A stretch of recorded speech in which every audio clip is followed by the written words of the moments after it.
La salle de bal de l'hôtel Le Crillon était transformée en un véritable conte de Noël. Des lumières dorées pendaient du haut plafond, se reflétant dans les lustres de cristal qui semblaient capturer et multiplier chaque éclat. L'orchestre jouait une version douce de Douce Nuit, tandis que les serveurs circulaient avec des plateaux de champagne français et de canapés sophistiqués. L'événement réunissait l'élite des affaires de Paris, tous dans leurs tenues impeccables, leurs sourires calculés et des conversations qui oscillaient entre affaires et futilités. Au centre de cette foule, Raphaël Armand Saint-Hilaire tenait un verre de whisky écossais à la main, observant tout avec des yeux qui semblaient voir au-delà de cette scène. À 43 ans, il était le propriétaire de Saint-Hilaire Construction, l'une des plus grandes entreprises de construction du pays, responsable de l'édification de gratte-ciel qui redessinait l'horizon parisien. Son costume italien bleu marine était impeccable. La montre suisse à son poignet valait plus qu'un appartement de classe moyenne. Mais rien de tout cela ne parvenait à dissimuler l'ombre qui planait sur son visage. 8 mois s'étaient écoulés depuis le départ de Marianne. 8 mois depuis que le cancer avait remporté la bataille et emporté non seulement sa femme, mais aussi la lumière qui donnait un sens à toutes ses réalisations matérielles. Raphaël regardait ces gens rire, trinquer, flirter, et se sentait comme un étranger dans son propre monde. Chaque sourire dirigé vers lui semblait répété, chaque conversation sonnait artificiellement. Une femme en robe rouge s'approcha, ses yeux brillant d'un intérêt mal dissimulé. Cheveux blonds parfaitement coiffés, bijoux tape à l'œil, un parfum cher qui la précédait. « Raphaël, mon cher, quel plaisir de vous revoir. Vous êtes absolument resplendissant. Vous devez être assailli par toutes les femmes ici, j'imagine. Un homme comme vous, si prospère et disponible. » Raphaël força un sourire poli. « Patricia, bonsoir. Merci pour le compliment. La fête est belle, n'est-ce pas ?» Elle ne capta pas, ou choisit d'ignorer, le ton distant. « Magnifique. Mais j'avoue que je ne suis venu que parce que j'ai su que vous seriez là. Vous savez, j'ai beaucoup pensé à vous. Ce doit être si difficile d'être seul. Si vous avez besoin de compagnie pour des événements comme celui-ci, ou pour quoi que ce soit d'autre, vous pouvez compter sur moi. Je suis une excellente auditrice. » Raphaël savait exactement ce que ce genre de conversation signifiait. Il n'y avait aucun intérêt sincère pour sa douleur, pour qui il était réellement. Il représentait le statut, la sécurité financière, l'accès à un monde de luxe. Il était perçu comme un trophée à conquérir, non comme un être humain blessé essayant de survivre au jour le jour. Avant qu'il ne puisse répondre, une main lourde se posa sur son épaule. C'était Marcel Dubois, son associé et meilleur ami depuis l'université. Grand, avec une barbe bien taillée et un large sourire, Marcel avait la capacité d'illuminer n'importe quel endroit. « Patricia, me permettez-vous de voler mon ami un instant? Affaires urgentes, vous comprenez ?» Elle sourit, contrariée, mais s'éloigna d'un signe de tête promettant de revenir. Marcel conduisit Raphaël vers une zone moins fréquentée, près des portes vitrées qui menaient à l'une des terrasses extérieures. « Tu dois arrêter de fuir les gens, Raphaël. Je sais que ça fait encore mal, mais tu ne peux pas t'enfermer éternellement. La vie continue, les affaires continuent. Être ici, circuler, maintenir les connexions, c'est important. Et crois-moi, trouver quelqu'un qui te fasse sourire à nouveau ne serait pas une trahison envers Marianne.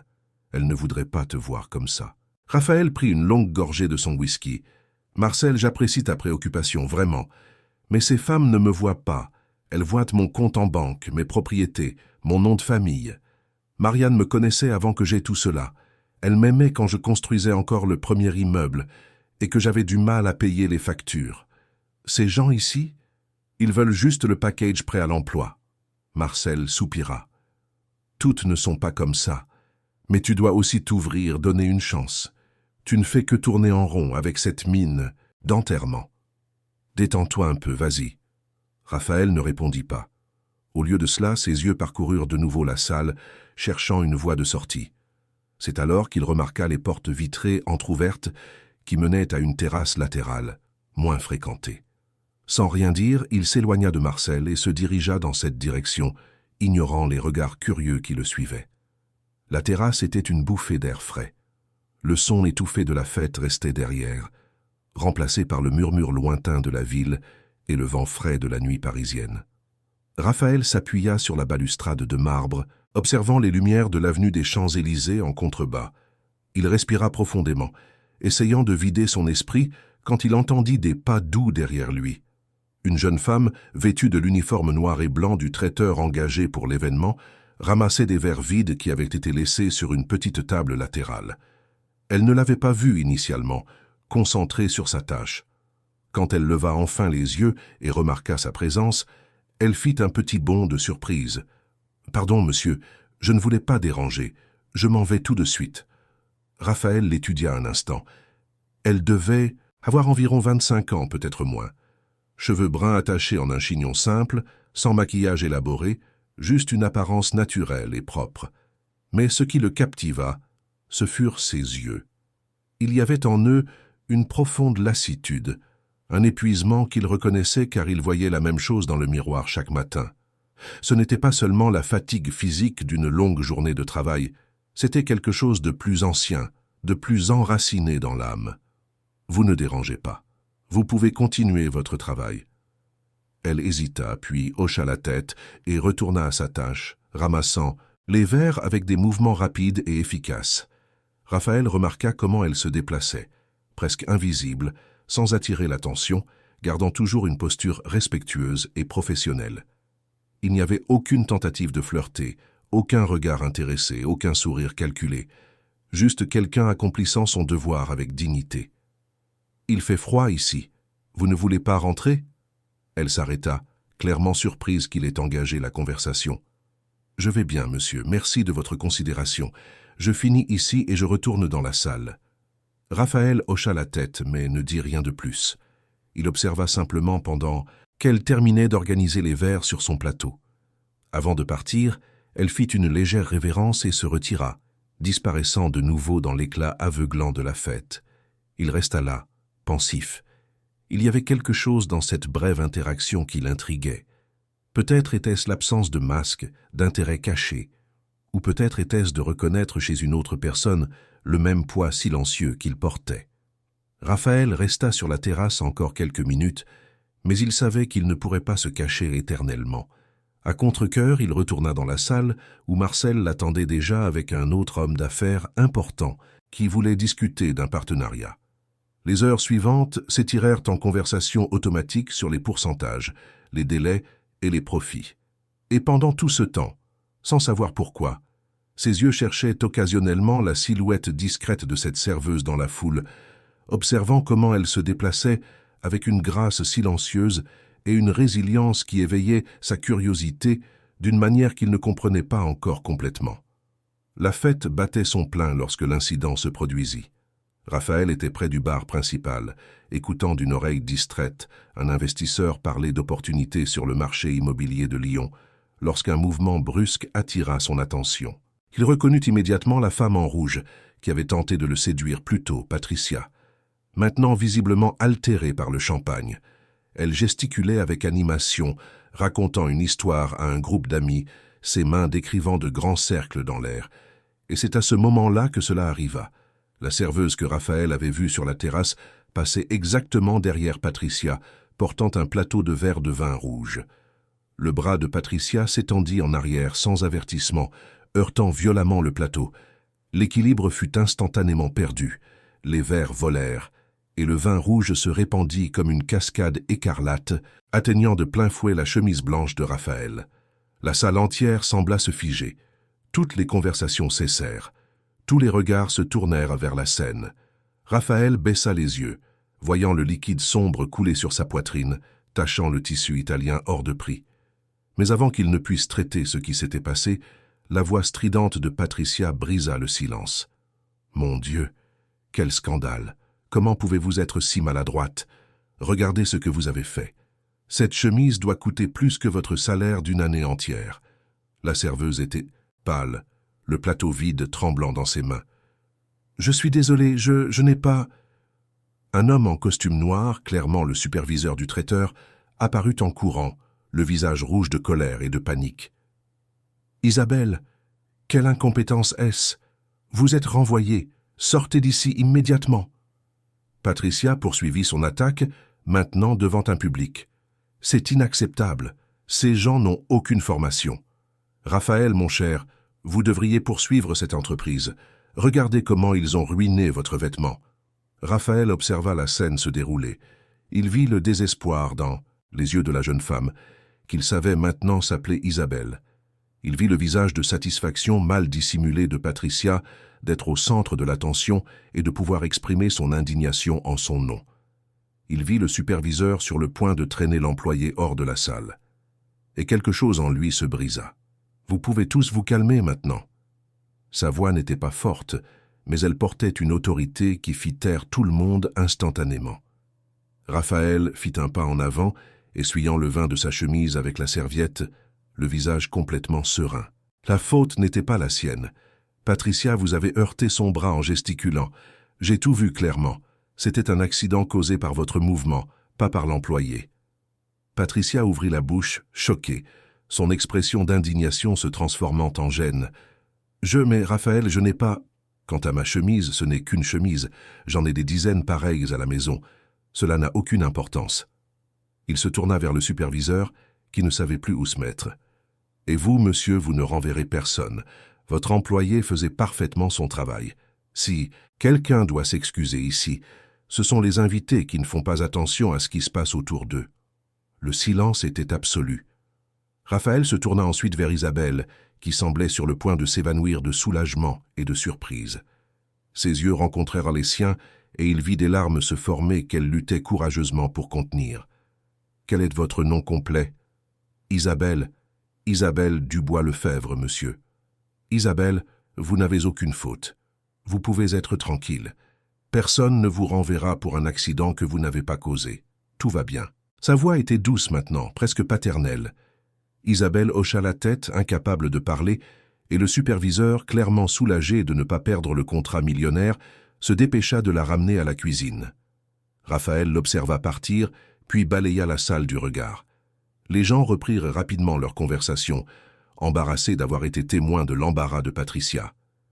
Marcel apparut aux côtés de Raphaël, un sourire discret aux lèvres. « C'était noble de ta part, mon ami, et nécessaire. Cette Patricia est insupportable. » Raphaël ne répondit pas. Ses pensées étaient déjà ailleurs. Il avait vu le regard d'Isabelle, la gratitude, mêlée d'étonnement, comme si elle n'était pas habituée à être défendue, à être traitée avec dignité. Et cela le dérangeait profondément. Combien de temps après, il ne saurait le dire, mais il ne put plus feindre l'intérêt pour les conversations autour de lui. Il s'excusa auprès de Marcel et du groupe d'hommes d'affaires, prétextant devoir mieux se nettoyer, et quitta la salle principale. Il n'avait pas de destination précise en tête, mais ses pieds le menèrent dans les couloirs de service, suivant instinctivement le chemin qu'il avait vu Isabelle emprunter. Il passa devant des cuisiniers pressés, des piles d'assiettes, jusqu'à trouver un escalier de secours à l'arrière. Et là, assise sur les marches de béton, éclairée seulement par une lumière fluorescente froide, elle était là. Isabelle avait le visage caché entre ses mains, les épaules tremblant légèrement. Elle ne pleurait pas à voix haute, mais des larmes silencieuses coulaient entre ses doigts. Raphaël s'arrêta sur la dernière marche avant le palier où elle se trouvait, ne sachant pas exactement quoi dire. Puis, doucement, il éclaircit sa gorge. Elle releva brusquement le visage, essuyant rapidement ses larmes du revers de la main. Ses yeux s'écarquillèrent en le voyant. « Monsieur Saint-Hilaire, pardon, je ne devrais pas être ici. J'avais juste besoin d'1 minute. Vous n'avez pas à vous excuser. Puis-je m'asseoir ?» Isabelle cligna des yeux, confuse, mais hocha la tête. Raphaël s'assit sur la marche à côté d'elle, gardant une distance respectueuse. Pendant un long moment, aucun des deux ne dit rien. Le silence n'était pas inconfortable, juste nécessaire. « Merci pour ce que vous avez fait là-bas. Je n'avais vraiment pas tort, mais personne ne m'aurait cru si vous n'aviez pas parlé. J'aurais perdu ce travail et je ne peux pas perdre ce travail. J'en ai besoin. » Raphaël l'observa. De près, il put mieux voir les détails qu'il avait remarqués sur la terrasse, les cernes discrets sous les yeux, les mains calleuses de quelqu'un qui travaille dur, la posture de quelqu'un habitué à porter des poids bien plus lourds que des plateaux. « Combien d'emplois avez-vous, Isabelle ?» Elle hésita, puis répondit avec une honnêteté simple. « 3. Je travaille le matin dans un snack-bar près de la gare du Nord, l'après-midi dans un restaurant populaire dans le centre, Et je fais des événements le soir quand l'occasion se présente, comme celui-ci. Et j'étudie encore le soir quand il n'y a pas d'événement. Raphaël sentit quelque chose se serrer dans sa poitrine. 3 emplois et l'université. Et vous avez quel âge? 24. J'aurai 25 ans en mars. Et votre famille? Il n'y a que moi et ma grand-mère. Ma mère est partie quand j'avais 12 ans. Mon père, eh bien, il est parti avant cela et n'a jamais donné de nouvelles. Ma grand-mère m'a élevé. Mais maintenant, elle est malade, elle a du diabète et de l'hypertension.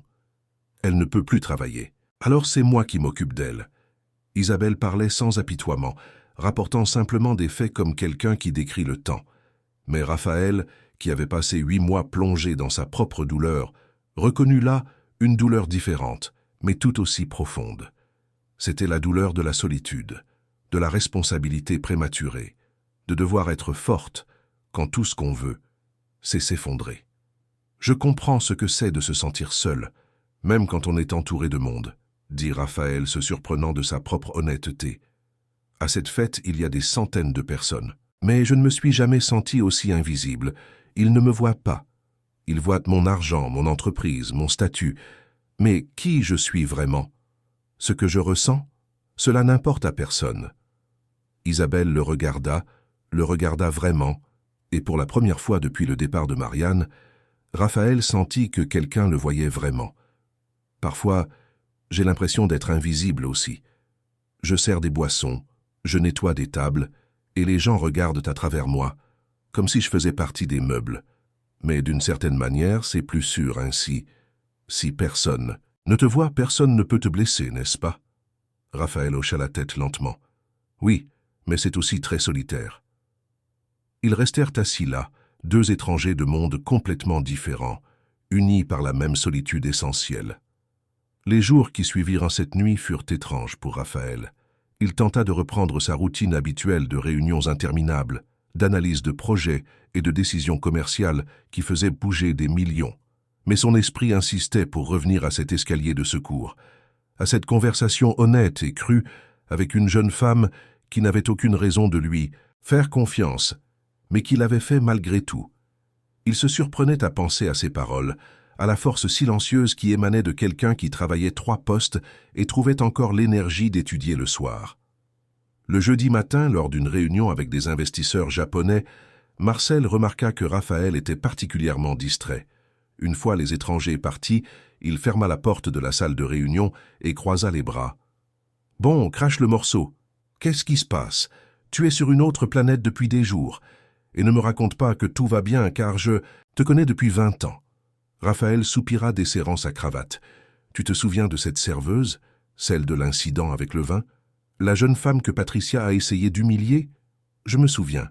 Qu'est-ce qu'elle a? » J'ai parlé avec elle après.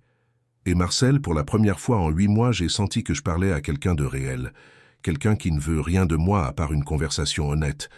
Je n'arrive pas à me la sortir de la tête. Marcel haussa les sourcils, surpris. « Mon vieux, tu es intéressé par elle? Je ne sais pas si c'est ça. Je sais juste que j'ai besoin de la revoir.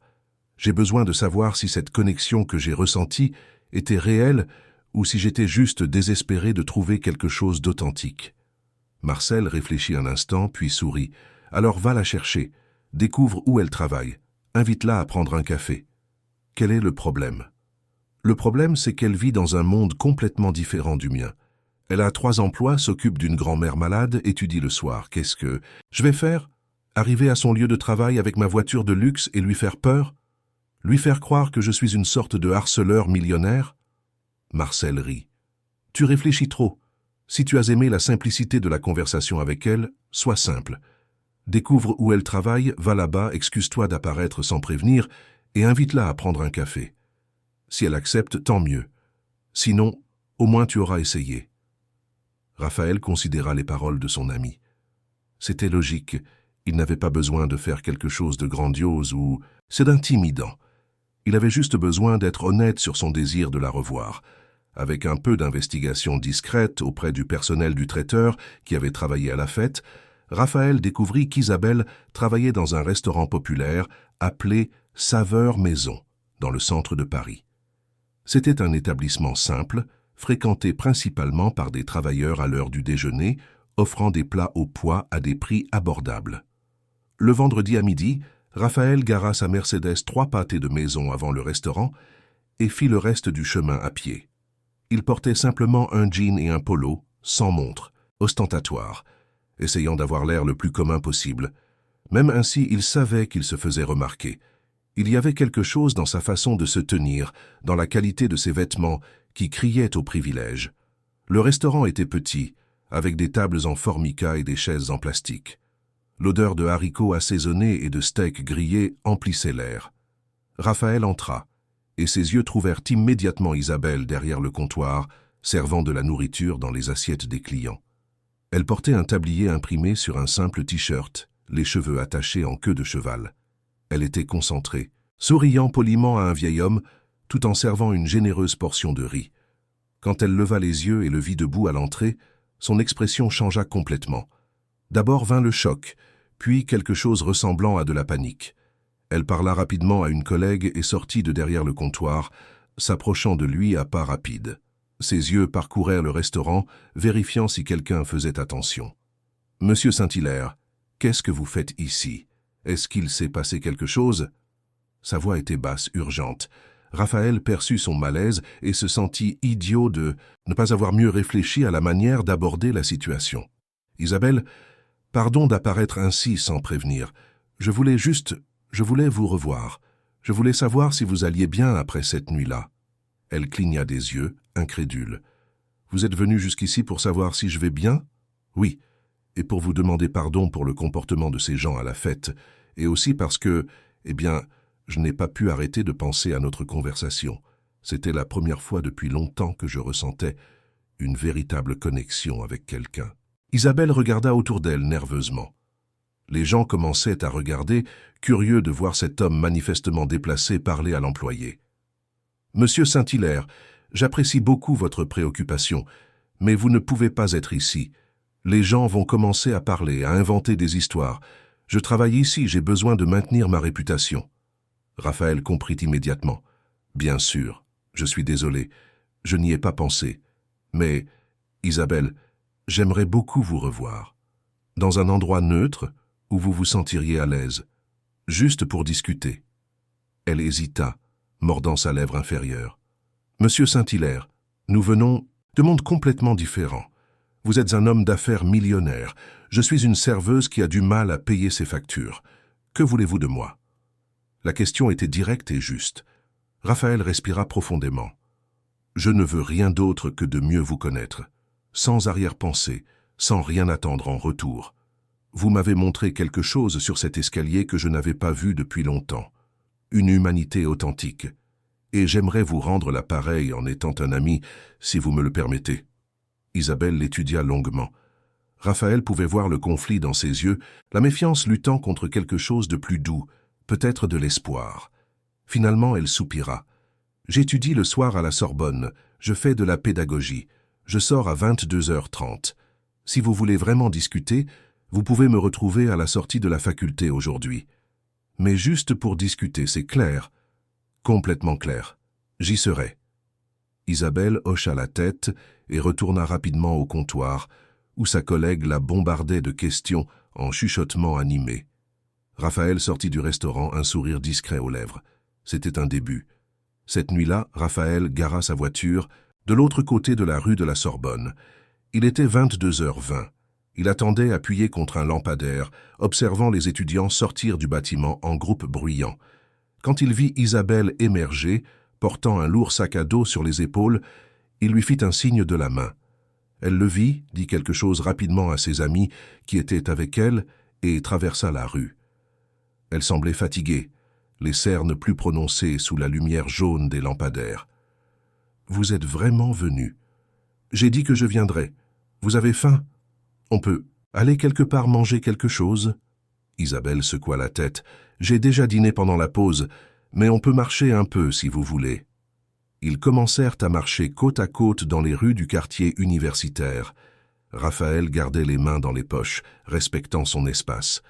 Pendant plusieurs minutes, aucun des deux ne parla. Finalement, ce fut Isabelle qui brisa le silence. « Pourquoi faites-vous cela? Vraiment? Un homme comme vous n'a pas besoin de courir après des serveuses pour avoir de la compagnie. » Raphaël s'arrêta de marcher et se tourna vers elle. « Tesson, Isabelle, vous voulez la vérité complète? J'ai perdu ma femme il y a 8 mois. Un cancer. Et depuis, j'ai vécu en pilote automatique. Travail, réunions, événements sociaux, tout semble vide. Les gens autour de moi ne voient que des opportunités, quelqu'un à impressionner ou à utiliser. Mais quand j'ai parlé avec vous sur cet escalier, vous m'avez traité comme un être humain, pas comme un compte en banque.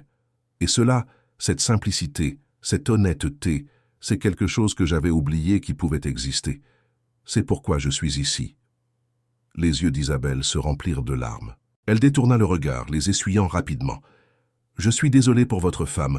Je sais ce que c'est de perdre quelqu'un qu'on aime. Ma mère était tout pour moi. Quand elle est partie, c'était comme si le sol s'était dérobé sous mes pieds. » Raphaël osa faire un pas de plus. « Alors vous comprenez cette sensation d'être perdu. » Isabelle hocha la tête.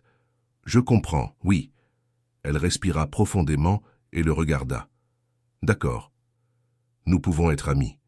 Mais vous devez comprendre que ma vie est compliquée. J'ai des responsabilités. Je ne peux pas simplement tout laisser tomber et sortir quand vous voulez me voir. Je n'attends pas cela. Je m'adapterai à votre routine. Je le promets. » Isabelle sourit pour la première fois depuis son arrivée. Un petit sourire, mais sincère. « Alors, voyons ce que ça va donner. » Les semaines suivantes apportèrent une routine que Raphaël n'aurait jamais imaginé avoir. Lui, qui était habitué à dîner dans des restaurants étoilés et à participer à des événements exclusifs, trouvait maintenant une véritable joie dans les moments simples qu'il parvenait à arracher à l'emploi du temps serré d'Isabelle. Il communiquait principalement par messages tout au long de la journée, des échanges courts mais significatifs qui ponctuaient les heures de travail des deux. « Bonjour, comment s'est passée la nuit ?»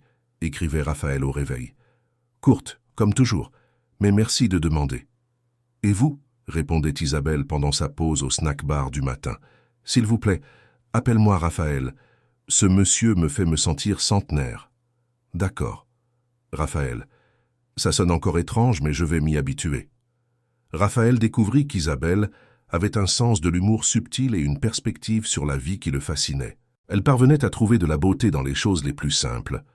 Un coucher de soleil vu de la fenêtre du bus, une musique jouant à la radio du restaurant, une blague racontée par un client âgé. Pour quelqu'un qui affrontait des difficultés quotidiennes que la plupart des gens ne pourraient même pas imaginer, elle gardait une capacité impressionnante de gratitude. Le premier rendez-vous officiel eut lieu dans un café près de sa faculté, pendant l'interruption des cours. C'était un endroit modeste, avec de petites tables et des chaises inconfortables, mais pour Raphaël c'était parfait justement parce que c'était ordinaire. Il arriva 15 minutes avant, nerveux comme un adolescent à son premier rendez-vous. Quand Isabelle entra, les cheveux encore humides de la pluie dehors, ses yeux le cherchèrent et s'illuminèrent en le trouvant. Ils parlèrent pendant 2 heures de tout et de rien. Raphaël parla de son enfance dans le quartier Saint-Germain-des-Prés, fils d'un avocat et d'une professeure de musique, grandissant avec des privilèges, mais aussi avec la pression de répondre aux attentes familiales. Il raconta comment il avait rencontré Marianne à la faculté d'ingénierie civile, quand elle était l'une des rares femmes du cours, brillante et déterminée. Comment ils avaient construit l'entreprise ensemble, travaillant 18 heures par jour les premières années, dormant au bureau si nécessaire. « Je le regrette beaucoup maintenant », avoua Raphaël en remuant son café froid. « D'avoir tant travaillé. Marianne disait toujours qu'il fallait ralentir, voyager davantage, profiter de ce que nous avions conquis. Mais je pensais toujours qu'il y avait du temps, toujours un projet de plus, une affaire de plus à conclure. Et quand j'ai finalement réalisé que le temps s'épuisait, quand le diagnostic est tombé, il était déjà trop tard. J'ai toutes ces réalisations, tout cet argent, mais ce que je donnerais pour avoir un jour de plus avec elle, sans penser au travail, juste nous deux. » Isabelle lui tint la main sur la table, un geste simple mais profondément consolateur. « Vous ne pouvez pas changer le passé, mais vous pouvez honorer sa mémoire en vivant différemment maintenant. Vous ne croyez pas ?» Raphaël lui serra la main en retour, reconnaissant de la compréhension sans jugement. « Et vous? Qu'est-ce qui vous rend heureuse, Isabelle ?»« Au milieu de toute cette course, qu'est-ce qui vous fait avancer? Elle réfléchit un instant. Ma grand-mère. Savoir que je peux prendre soin d'elle, qu'elle est en sécurité et confortable grâce à mes efforts et mes études. J'ai toujours voulu être enseignante, travailler avec des enfants. Ma mère était aide maternelle, elle adorait ça. Elle disait que chaque enfant était un univers entier attendant d'être découvert. Quand je serai diplômée et que je pourrai enseigner, ce sera comme réaliser son rêve aussi. Ça me tient éveillé, vous savez, savoir que tout cela a un but. Raphaël regarda cette jeune femme assise devant lui, avec ses vêtements simples et son sac à dos usé, et ressentit une profonde admiration. Elle avait si peu en termes matériels, mais possédait une richesse d'esprit qu'il avait perdue quelque part en chemin. « Vous êtes incroyable, vous le savez ? Peu de gens supporteraient ce que vous supportez et garderaient encore espoir. » Isabelle rougit. « Je fais juste ce qui doit être fait. Je ne suis pas spécial. »« Si, vous êtes très spécial. » Ils se rencontrèrent plusieurs fois au cours des semaines suivantes.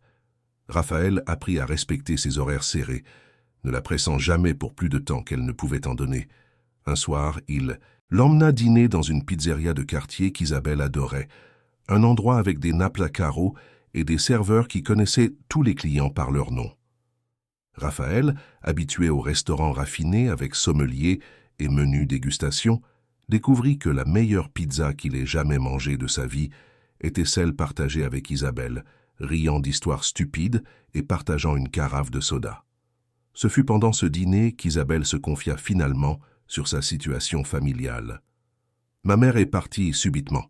Un problème cardiaque que personne ne connaissait. Un jour, elle était là, s'occupant de moi, me cherchant à l'école et le lendemain, elle ne s'est simplement pas réveillée. J'avais 12 ans. Mon père, il n'a pas su gérer la douleur. Il a commencé à boire, à disparaître pendant des jours, jusqu'à ce qu'un jour, il ne revienne tout simplement plus. Il a laissé une lettre disant qu'il ne pouvait plus me regarder parce que je lui rappelais trop ma mère. « Quelle cruauté !» dit Raphaël, la colère évidente dans sa voix. « Vous étiez une enfant. Vous aviez besoin de lui. » Isabelle haussa les épaules, mais Raphaël pouvait voir la vieille blessure dans ses yeux. « C'est ma grand-mère qui m'a sauvé. Elle m'a prise chez elle, m'a élevée avec le peu qu'elle avait. Elle a travaillé comme couturière jusqu'à ce que ses mains commencent à trop la faire souffrir. Elle ne m'a jamais laissé manquer d'amour, même quand il manquait de nourriture sur la table. C'est pourquoi je fais ce que je fais maintenant. C'est mon tour de prendre soin d'elle. » Raphaël sentit quelque chose changer en lui à ce moment-là. Ce n'était pas seulement de l'admiration ou de la sympathie. C'était quelque chose de plus profond, un besoin de protéger, d'être aux côtés de cette femme extraordinaire. « Isabelle, je sais que vous êtes fière et indépendante, mais s'il vous plaît, laissez-moi vous aider d'une manière ou d'une autre. Pas financièrement si cela vous gêne, mais peut-être que je pourrais utiliser mes contacts pour vous trouver un meilleur emploi, ou aider avec les médicaments de votre grand-mère, ou... » Isabelle l'interrompit avec douceur. « Raphaël, je vous remercie du fond du cœur, mais je dois faire cela seul. Si j'accepte votre aide maintenant, cela va commencer à brouiller les choses. Notre amitié se transformera en une sorte de charité. Et je ne veux pas cela.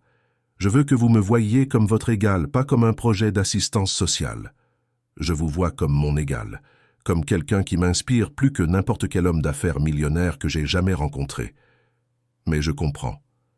Je respecterai votre décision. Merci. Cela signifie beaucoup pour moi. » Un mois après leur première rencontre au café, Raphaël rassembla son courage pour faire une invitation plus significative.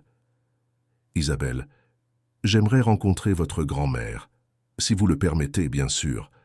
Je sens qu'elle est une partie si importante de votre vie que je veux mieux comprendre qui vous êtes à travers elle. » Isabelle fut surprise. « Vous voulez rencontrer Mamie Laure, même en sachant que nous vivons dans une maison très simple, dans un quartier populaire de banlieue? Peu importe où vous vivez, ce qui m'importe, c'est qui vous êtes. Et si votre grand-mère est aussi spéciale que vous le dites, j'adorerais la rencontrer. » Isabelle étudia son visage, cherchant des signes de condescendance ou de pitié, mais ne trouva que de la sincérité. « D'accord, mais je vous préviens qu'elle va vous interroger. Mamie n'a pas la langue dans sa poche. » Raphaël rit. « Je suis prêt pour l'interrogatoire. » Quelques jours plus tard, un dimanche matin, Raphaël prit un Uber jusqu'à l'adresse qu'Isabelle lui avait envoyée. Il n'y alla délibérément pas avec sa propre voiture, ne voulant pas attirer l'attention inutile. La maison était petite mais bien entretenue, avec des jardinières de fleurs à la fenêtre et une peinture récente. Isabelle ouvrit la porte, visiblement nerveuse. « Entrez », elle est dans le salon. Le salon était chaleureux, rempli de vieilles photographies sur les murs et d'un canapé recouvert d'une couverture en crochet. Assise dans un fauteuil, un châle sur les épaules, se trouvait Madame Laure. Elle devait avoir environ 70 ans, les cheveux complètement blancs attachés en chignon, des yeux sombres et perçants qui évaluèrent Raphaël de la tête aux pieds en quelques secondes. « Alors, vous êtes ce Raphaël que ma petite fille ne cesse de mentionner. Asseyez-vous là, je veux vous parler. » Raphaël s'assit sur le canapé, conscient d'être soumis à l'examen le plus important de sa vie. Madame Laure n'était pas une femme à tourner autour du pot. Ses mains ridées tenaient une tasse de café, mais ses yeux ne cessèrent jamais d'étudier l'homme en face d'elle. « Isabelle m'a parlé de vous. Homme riche, veuve, propriétaire d'une grande entreprise. Que veut un homme comme ça avec ma petite fille? Elle n'a pas d'argent, pas de connexion. Elle n'a qu'une vie difficile et beaucoup de travail devant elle. » Raphaël respira profondément, sachant que seule la vérité suffirait. « Madame Laure, je vais être complètement honnête avec vous. Quand j'ai rencontré Isabelle, j'étais perdu. Ma femme était partie et j'avais l'impression de juste exister, pas de vivre. Votre petite fille m'a montré qu'il existe encore une bonté authentique dans le monde. Elle m'a traité comme une personne, pas comme un portefeuille. Et plus je la connais, plus j'admire sa force, sa dignité, la façon dont elle affronte les difficultés sans perdre son humanité. Je ne veux rien d'elle d'autre que sa compagnie. Je veux être quelqu'un en qui elle peut avoir confiance, quelqu'un qui valorise qui elle est vraiment. Belles paroles, mais les mots sont faciles. Qu'êtes-vous prêt à faire vraiment? Parce que ma Isabelle a déjà trop souffert dans la vie. Son père l'a abandonnée, elle a dû grandir trop vite, travailler quand elle aurait dû jouer. Si vous entrez dans sa vie, vous devez en être sûr. Vous ne pouvez pas jouer avec ses sentiments et ensuite partir quand vous en aurez marre. Je n'en aurai pas marre, et je comprends votre inquiétude. Si j'étais à votre place, je serais aussi méfiant. Mais je vous promets que mes intentions sont honnêtes. Je ne veux pas changer la vie d'Isabelle. Je veux en faire partie, telle qu'elle est. » Madame Laure l'observa un long moment, puis hocha la tête. « D'accord, je vais vous donner une chance. Mais sachez que si vous faites du mal à ma petite, vous aurez affaire à moi. Et je suis peut-être vieille, mais j'ai encore la langue bien pendue. » Raphaël sourit, sincèrement. « Je n'attendrai pas moins de vous, et je vous remercie de cette opportunité. » Isabelle apparut de la cuisine avec un plateau de biscuits fait maison, visiblement soulagée que la conversation n'ait pas dégénéré en conflit. « Mamie, ne lui fais pas peur tout de suite. »« Je ne fais pas peur. Je fais connaissance. Il y a une différence. » Madame Laure prit un biscuit et offrit le plateau à Raphaël. « Mangez. C'est Isabelle qui les a faits. Elle est une excellente cuisinière. » Le reste de la matinée se passa dans une atmosphère plus légère. Madame Laure raconta des histoires de l'enfance d'Isabelle, des moments drôles et touchants qui brossèrent un portrait encore plus complet de la femme que Raphaël apprenait à connaître. Il écouta comment Isabelle vendait de la limonade devant chez elle à 10 ans pour aider aux dépenses, comment elle restait éveillée à étudier à la lumière des bougies quand il n'y avait pas d'électricité, comment elle pleura de joie quand elle obtint la bourse partielle à l'université. Quand Raphaël se leva pour partir en fin d'après-midi, Madame Laure l'appela à part, loin d'Isabelle. « Écoutez bien, vous semblez être un homme bien, mais votre vie et la sienne sont très différentes. Si vous tenez vraiment à elle, vous devrez comprendre qu'il ne s'agit pas seulement de la sortir de sa réalité. Isabelle a de la fierté, elle a de la dignité, elle n'acceptera pas d'être sauvée comme une princesse en détresse. Si vous voulez vraiment être avec elle, vous devrez respecter son parcours. » « Je comprends, Madame Laure, et je ferai exactement cela. » Dans les mois qui suivirent, Raphaël prouva ses paroles par des actions.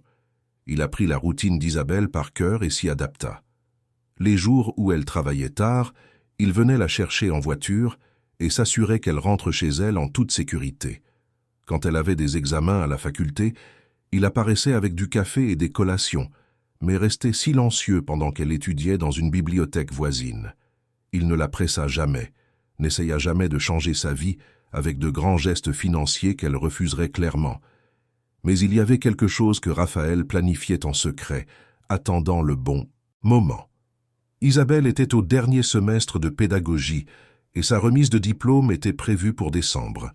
Il savait, par des commentaires occasionnels d'elle, qu'Isabelle n'avait pas d'argent pour acheter une robe appropriée pour la cérémonie et prévoyait de porter la même robe simple qu'elle avait portée à la remise des diplômes du lycée. Cela brisait le cœur de Raphaël. 2 semaines avant la remise des diplômes, il se rendit dans une boutique discrète du Marais. Il expliqua la situation à la propriétaire, une dame élégante, qui comprit immédiatement ce dont il avait besoin.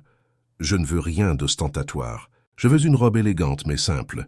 Quelque chose qui la fasse se sentir spéciale mais pas mal à l'aise. Je ne veux pas que cela ressemble à de la charité.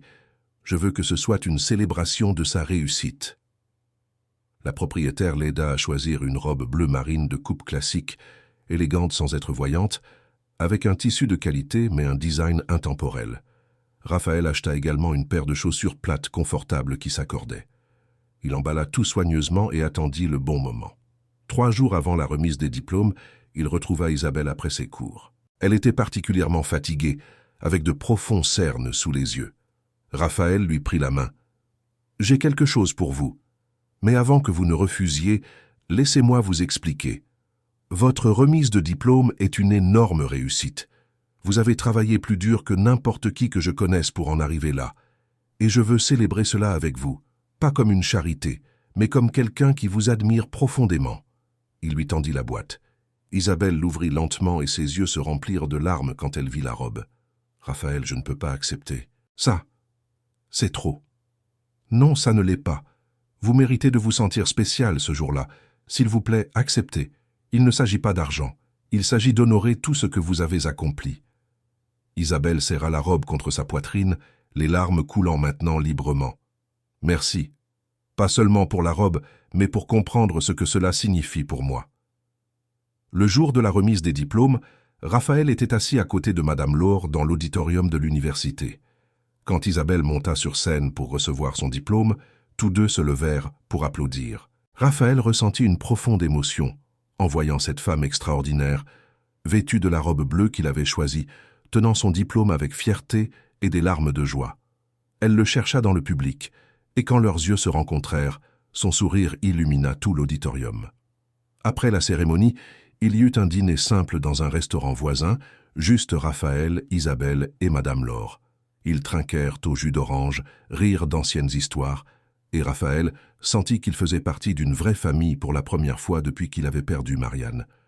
Madame Laure se retira tôt, fatiguée mais heureuse, et Raphaël emmena Isabelle faire une dernière promenade avant de la ramener chez elle. Ils se rendirent à un belvédère avec vue sur les lumières de la ville. Le vent était frais, et Raphaël retira sa veste, la posant sur les épaules d'Isabelle. Pendant un long moment, ils restèrent là côte à côte, observant la ville s'étendre devant eux comme un tapis d'étoiles terrestres. « Isabelle, je dois vous dire une chose, » commença Raphaël, sa voix douce mais ferme. « Ces derniers mois avec vous ont changé ma vie. Vous m'avez montré qu'il est possible de ressentir à nouveau, de vivre à nouveau. Vous avez ramené la couleur dans un monde qui était devenu gris. Et je sais que notre histoire est inhabituelle, que nous venons d'endroits très différents.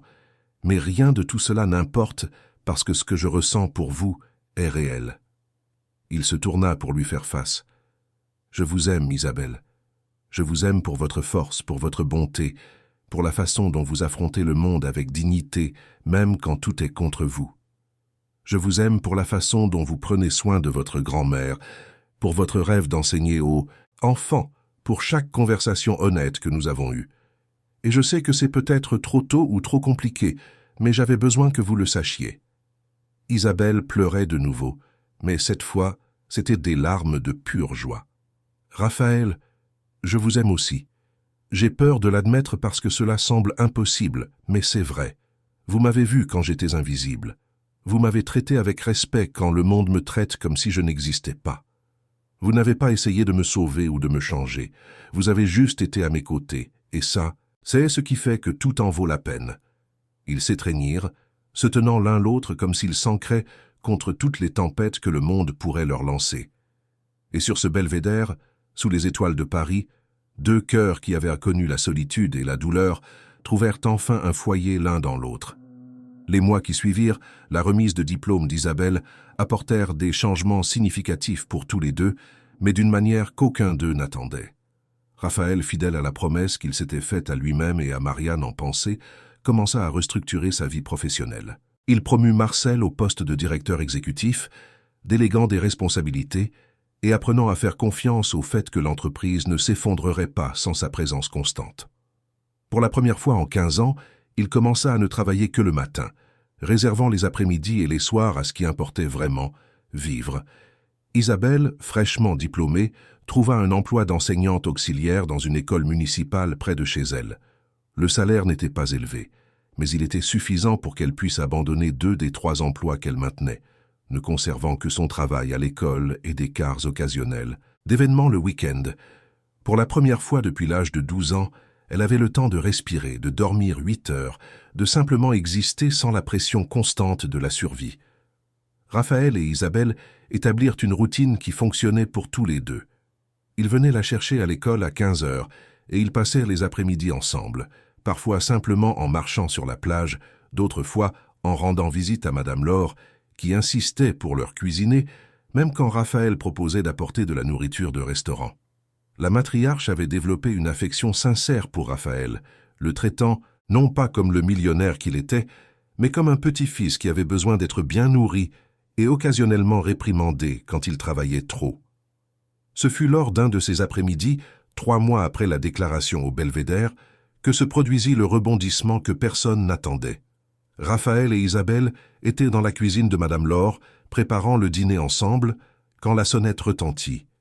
Isabelle alla ouvrir, et Raphaël entendit une voix masculine qu'il ne reconnaissait pas. Curieux, il s'essuya les mains et alla au salon. Un homme d'une 50aine d'années se tenait à la porte, maigre, avec des cheveux, gris ébouriffés, et des vêtements simples mais propres. Il tenait une casquette dans ses mains, la tortillant nerveusement. Mais ce qui attira l'attention de Raphaël fut l'expression de choc absolu sur le visage d'Isabelle. Elle était pâle, une main sur le mur comme si elle avait besoin de soutien pour ne pas tomber. « Papa ?» Le mot sortit comme un murmure incrédule. L'homme déglutit. « Salut, Isa. Je sais que je n'ai pas le droit d'être ici, mais j'avais besoin de te voir. J'avais besoin de m'excuser. » Madame Laure apparut de la cuisine et son visage se transforma en un masque de colère. « Vous avez le courage d'apparaître ici après 12 ans, après avoir abandonné votre fille quand elle avait le plus besoin de vous? Je sais, Madame Laure, je sais que j'ai été lâche. Je sais que j'ai été un père terrible. Mais je suis différent maintenant. J'ai arrêté de boire, je suis en thérapie.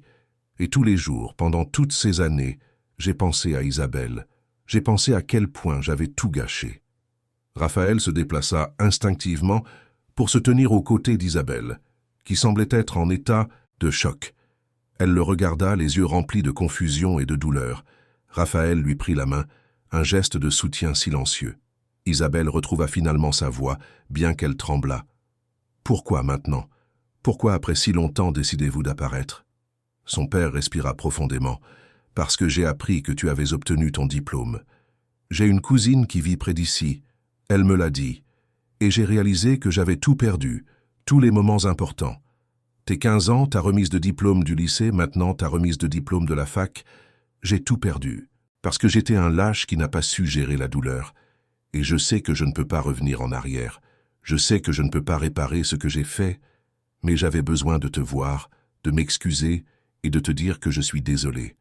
Vraiment désolé. » Madame Laure croisa les bras. « Des excuses ne payent pas les factures que j'ai payées, ne remplissent pas le ventre que j'ai rempli, ne sèchent pas les larmes que j'ai séchées. Vous avez abandonné votre fille, Roger. Abandonnée quand elle avait 12 ans et qu'elle avait le cœur brisé.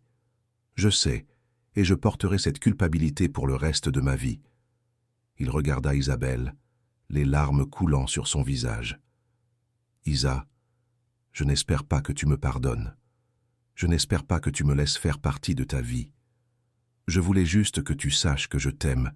Je t'ai toujours aimé, même quand j'étais trop faible pour le montrer, et que je suis très fier de la femme que tu es devenue, non pas grâce à moi, mais malgré moi. » Isabelle pleurait maintenant, tout le poids des années d'abandon remontant à la surface. Raphaël l'enveloppa dans ses bras, la laissant pleurer contre sa poitrine. Par-dessus sa tête, il regarda le père d'Isabelle. « Vous l'avez beaucoup blessé. Blessé d'une manière qu'aucune excuse ne réparera complètement. »« Je sais, » répondit l'homme, la voix brisée. « Je sais. » Isabelle se sépara de Raphaël, s'essuyant le visage. « Papa, tu m'as détruite quand tu es parti. J'étais une enfant. J'avais besoin de toi. Et tu as choisi ta douleur au lieu de moi. Ça ne s'oublie pas. Je sais, ma fille. Je sais. Mais, continua-t-elle, sa voix devenant plus ferme, je sais aussi ce que c'est de porter la douleur, et je sais que garder la colère ne fait que me blesser davantage. Alors, je ne sais pas si je peux vous pardonner maintenant. Cela prendra du temps. Mais peut-être, avec le temps, nous pourrons essayer de construire quelque chose. Je ne ferai pas comme si ces 12 années n'avaient pas existé, mais je ne laisserai pas non plus qu'elles définissent le reste de ma vie. » Son père sanglota, couvrant son visage de ses mains. « Merci de me donner cette chance. » Madame Laure intervint, sa voix toujours dure, mais avec une pointe de compassion. « Roger, vous pouvez venir, mais seulement quand Isabelle le permettra. Et si vous disparaissiez de nouveau, si vous lui faites du mal de nouveau, il n'y aura pas de deuxième chance, compris ? » « Oui, madame, merci. » Après le départ du père d'Isabelle, promettant d'appeler avant toute visite future, Isabelle s'effondra sur le canapé. Raphaël s'assit à ses côtés et elle se blottit contre lui. « Je ne sais pas ce que je ressens. Je suis en colère, soulagée, confuse. Tout en même temps. C'est normal. C'était beaucoup de choses d'un coup. Mais vous avez été incroyable. Vous avez été forte et honnête. Vous pensez que j'ai tort de lui donner une chance, après tout ?» Raphaël embrassa le sommet de sa tête. « Je pense que vous êtes humaine et courageuse. Pardonner ne signifie pas oublier ou accepter ce qu'il a fait. Cela signifie choisir de ne pas laisser la colère contrôler votre vie. C'est votre décision, et je vous soutiendrai quoi que vous décidiez. Merci d'être là, de ne pas me juger. Toujours, mon amour, toujours. » Dans les semaines qui suivirent, la vie retrouva un nouvel équilibre. Le père d'Isabelle venait une fois par semaine, toujours avec son autorisation préalable. Les conversations étaient initialement tendues et superficielles, mais elles commencèrent progressivement à prendre de la profondeur. Il raconta son parcours au cours des 12 dernières années, les erreurs qu'il avait commises, comment il avait touché le fond et avait finalement décidé de chercher de l'aide. Isabelle écoutait, parfois avec colère, parfois avec tristesse, mais toujours avec la dignité qui la définissait. Raphaël observait tout avec admiration. Il avait cru connaître la force lorsqu'il avait bâti son empire commercial. Mais c'était une force réelle, la capacité de regarder sa douleur en face et de choisir de grandir au lieu de se replier. Isabelle lui enseignait le pardon, l'humanité, l'art de choisir l'espoir même quand il serait plus facile de choisir l'amertume. Un samedi matin, 6 mois après la réapparition du père d'Isabelle, Raphaël se réveilla dans la maison qu'il maintenait maintenant plus simple, un appartement confortable mais non ostentatoire à Neuilly-sur-Seine. Isabelle dormait à ses côtés, les cheveux éparpillés sur l'oreiller, le visage serein dans son sommeil. Ils avaient passé la nuit précédente à regarder de vieux films et à manger du pop-corn, un rituel simple qui était devenu leur tradition du vendredi. Raphaël l'observa dormir et sentit une profonde gratitude inonder sa poitrine. Cette femme l'avait sauvé d'une vie vide de sens réel. Elle lui avait appris que la richesse ne se trouvait pas dans les comptes bancaires, mais dans des moments comme celui-ci, dans des conversations honnêtes, dans des rires partagés, dans un soutien mutuel pendant les tempêtes. Isabelle se réveilla, clignant lentement des yeux. « Bonjour, vous m'observez dormir encore ?» Raphaël sourit, coupable. « Mais vous êtes si belle quand vous dormez. » Elle rit, s'étirant. « Flatteur. Quelle heure est-il ?»« 9 heures. J'ai pensé à faire le petit déjeuner. Ces pancakes que vous aimez. Ça me semble parfait. Mais avant, venez ici. » Elle le tira pour un long et doux baiser. Quand ils se séparèrent, elle lui tint le visage entre les mains. Raphaël scintillèrent. « Vous savez que je vous aime, n'est-ce pas? Pas pour votre argent, pas pour ce que vous pouvez me donner, mais pour qui vous êtes. L'homme gentil qui m'a défendu à cette fête, l'homme qui s'est assis sur l'escalier et a été vulnérable avec moi, l'homme qui respecte ma grand-mère et mes rêves, c'est l'homme que j'aime. Et je vous aime, Isabelle Dubois-Lefebvre, pour m'avoir montré ce qui compte vraiment, pour m'avoir appris à vivre à nouveau, pour être vous toujours authentique, toujours forte, toujours pleine de grâce. » Ils restèrent là, enlacés, et Raphaël pensa à Marianne. Il savait qu'elle serait heureuse pour lui. Elle avait toujours dit qu'elle ne voulait pas qu'il reste seul, qu'il méritait de retrouver l'amour. Et il comprenait enfin qu'aimer, Isabelle ne diminuait pas l'amour qu'il avait eu pour Marianne. Le cœur humain était assez grand pour honorer le passé, tout en embrassant l'avenir. Ils se levèrent et allèrent à la cuisine. Pendant que Raphaël préparait les pancakes et qu'Isabelle faisait le café, ils parlèrent de leurs projets futurs. Isabelle voulait commencer un master en éducation spécialisée. Raphaël planifiait une fondation pour construire des écoles dans des quartiers défavorisés. Ensemble, ils imaginaient un avenir où ils pourraient faire une réelle différence, utilisant ses ressources et son expérience pour changer des vies. Madame Laure viendrait déjeuner avec eux plus tard. Le Scan, père d'Isabelle, avait également été invité, un pas significatif dans la reconstruction de cette famille brisée. Ce ne serait pas facile, Raphaël le savait. Il y avait encore beaucoup de douleurs à traiter, beaucoup de pardon à gagner. Mais ils avaient du temps. Et plus important encore, ils avaient de l'amour. Le genre d'amour qui n'abandonne pas, qui choisit de rester même quand c'est difficile. Pendant qu'ils mangeaient des pancakes à la petite table de la cuisine, le soleil entrant par la fenêtre et illuminant le visage d'Isabelle, Raphaël fit une promesse silencieuse. Il la choisirait tous les jours. Les « bons jours comme les mauvais », quand ce serait facile et quand ce serait difficile, parce qu'elle lui avait donné le plus grand cadeau possible, la chance de vivre vraiment. Et Isabelle, regardant cet homme qui était entré dans sa vie la nuit la plus improbable, fit la même promesse. Ensemble, ils avaient appris que le véritable amour n'était pas fait de grands gestes ou de richesses matérielles. Il s'agissait de voir et d'être vu. Il s'agissait de choisir chaque jour de rester et de construire quelque chose de réel. Fin de l'histoire. Chers auditeurs, nous espérons que l'histoire de Raphaël et Isabelle a touché vos cœurs. Parfois, l'amour le plus sincère naît dans les endroits les plus inattendus, lorsque deux âmes solitaires trouvent du réconfort l'une dans l'autre. Cette histoire nous rappelle que la vraie richesse ne se mesure pas en argent mais en connexions authentiques et dans le courage d'être vulnérable. Si ce récit vous a ému, n'oubliez pas de vous abonner à notre chaîne et de laisser un pouce bleu sur la vidéo. Chaque jour, nous vous apportons des histoires uniques qui explorent la beauté et la complexité de la vie et de l'amour. Nous aimerions savoir, croyez-vous que l'amour puisse traverser toutes les barrières sociales? Partagez votre opinion dans les commentaires ci-dessous. À la prochaine histoire.